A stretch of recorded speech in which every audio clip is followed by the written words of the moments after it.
বিশ্বকাপ শুরু হতে মাত্র ৩২ দিন বাকি, আর ঠিক এই মুহূর্তেই বড় ধাক্কা খেল ইউরোপীয় চ্যাম্পিয়ন স্পেন। রবিবার লা লিগায় ভ্যালেন্সিয়ার বিপক্ষে অ্যাথলেটিক বিলবাওয়ের ১-০ গোলে হারের ম্যাচে মাত্র ৩৫ মিনিটের মাথায় মাঠ ছাড়তে বাধ্য হন স্পেনের গুরুত্বপূর্ণ উইঙ্গার ২৩ বছর বয়সী নিকো উইলিয়ামস। বা হ্যামস্ট্রিংয়ে আঘাত পেয়ে মাঠ ছাড়ার সময় তার চেহারায় স্পষ্ট ছিল হতাশা। মাথা নিচু করে হাঁটতে হাঁটতে বারবার বলছিলেন, এটা হতে পারে না, এটা কখনোই হতে পারে না। ম্যাচ শেষে বেঞ্চে বসে তার বা হ্যামস্ট্রিংয়ে প্যাড লাগানো অবস্থায় দেখা যায় তাকে।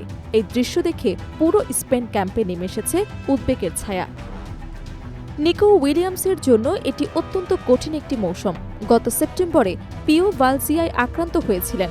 দীর্ঘদিন মাঠের বাইরে কাটানোর পর মাত্র কয়েক সপ্তাহ আগে সেরে উঠে মাঠে ফিরেছিলেন। আবার নতুন এই আঘাত তার বিশ্বকাপ স্বপ্নকে বড় অনিশ্চয়তায় ঠেলে দিয়েছে। এই মৌসুমে অ্যাথলেটিক বিলবাওয়ের হয়ে ৩২ ম্যাচে ৬ গোল ও ৭ অ্যাসিস্ট করেছেন তিনি। জাতীয় দলেও ২০২২ সাল থেকে ৩০ ম্যাচে ৬ গোল করেছেন। ইউরো ২০২৪-এ স্পেনের শিরোপাজয়ী দলের অন্যতম গুরুত্বপূর্ণ সদস্য ছিলেন তিনি।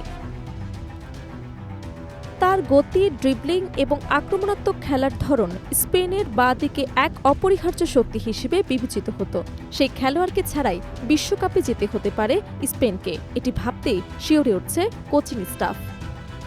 ম্যাচ শেষে নিকোর বড় ভাই ও অ্যাথলেটিক বিলবাওয়ের সতীর্থ ইনাকি উইলিয়ামস DAZNকে বলেন, ইনজুরিটা প্রশ্নচিহ্নের মধ্যেই রয়েছে। সে মাঠে ফিরছিল, আবার তার স্বাভাবিক ছন্দ খুঁজে পাচ্ছিল। এখন আঙুল ক্রস করে অপেক্ষা করছি। কঠিন ব্যাপার হলো এই মুহূর্তে তাকে ছাড়া মাঠে নামতে হবে এবং বিশ্বকাপও এখন খুবই নিকটে। এইমাত্রই তার সঙ্গে কথা বললাম। এখন তাকে চাপ দেওয়ার সময় নয়। সে বেশ মনমরা, বলেছে এ ধরনের ব্যথা সে আগে কখনো অনুভব করেনি। আগামী কয়েকদিনের মধ্যেই মেডিকেল পরীক্ষা হবে এবং তারপর ইনজুরির প্রকৃত গভীরতা জানা যাবে। তবে ডিয়ারিং ও AS সহ একাধিক স্প্যানিশ সংবাদ মাধ্যম জানিয়েছে, চলতি মৌসুমের বাকি ম্যাচগুলো আর খেলতে পারবে না নিকো, এটি মোটামুটি নিশ্চিত। স্পেনের দুশ্চিন্তা এখানেই শেষ নয়।